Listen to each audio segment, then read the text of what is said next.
FDI এর যে ব্যাপারটা আবারও আমরা এফডিআইতে একটু ফেরত আসি। এখানে আপনারা দেখেছেন যে আমরা ওয়ার্ল্ড ব্যাংকের ফান্ডিংয়ে কিছু কাজ করছি, সরকার থেকে কিছু ফাইন্যান্সিং হচ্ছে, যেটা ব্রেক ওয়াটার হবে সেটা ওয়ার্ল্ড ব্যাংকের ফান্ডিংয়ে হবে। আর সেই সাথে এডিবি আমাদের সাথে কাজ করছে অ্যাডভাইজার হিসেবে, তাদের সাথে আমরা কাজ করছি।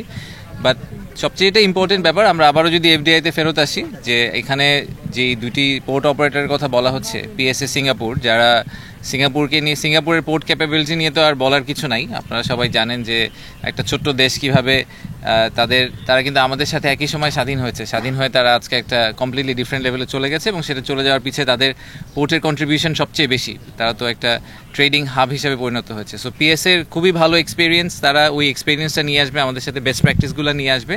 এবং আমরা এস্টিমেট করছি যে এই পিএসএ এবং ডিপি ওয়ার্ল্ড রাফলি $1 বিলিয়ন করে এই প্রজেক্টে ইনভেস্ট করবেন। সো 1 বিলিয়ন করলে প্রথম দুইটা সিটি 1 সিটি 2তেই আমরা প্রায় $2 বিলিয়ন মতো একটা ফরেন ডিরেক্ট ইনভেস্টমেন্টের চেহারা দেখতে পাবো।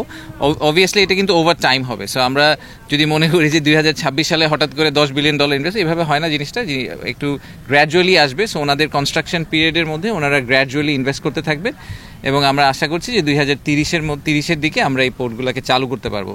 তো আমাদের যে লং টার্ম, এগেন আমাদের we have to keep our I on the big price. Long টার্মে বিগ প্রাইস হচ্ছে যে আমাদেরকে একটা গ্লোবাল ফ্যাক্টরি হতে হবে। সেটা হওয়ার জন্য এই সবগুলা পোর্টকে একসাথে আসলে অ্যাক্টিভেট করা দরকার হবে, তা না হলে আমরা we will not be able to meet the demands. আমাদের ডিমান্ড তো অলরেডি আপনারা দেখতে পাচ্ছেন যে এক্সপোর্ট কিন্তু, আপনি যদি 2015-র সাথে এখনকার এক্সপোর্ট ভলিউম দেখেন, volume has gone 3 times or 4 times বেড়ে গেছে।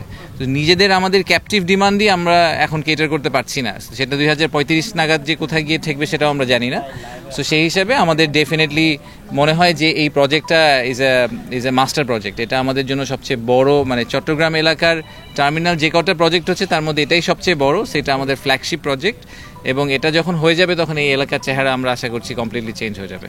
বাট আমি যেই জিনিসটা একটু আগে জিজ্ঞেস করেছি, আমি বলবো যে এটা আমাদের কর্তৃপক্ষ সবারই একটু মাথায় রাখা দরকার। সেটা হচ্ছে যে 25,000 লোকের যদি কর্মসংস্থান হয়, তাদের সাথে 25,000 ফ্যামিলি, তার মানে আমরা তো ইজিলি বলছি 1 লাখ লোকের, জাস্ট মিনিমাম 1 লাখ লোকের কথা বলা হচ্ছে, যারা এডিশনাল এই চিটাগং শহর এই এলাকায় এসে থাকা শুরু করবে, এই এলাকায় কাজ করবে।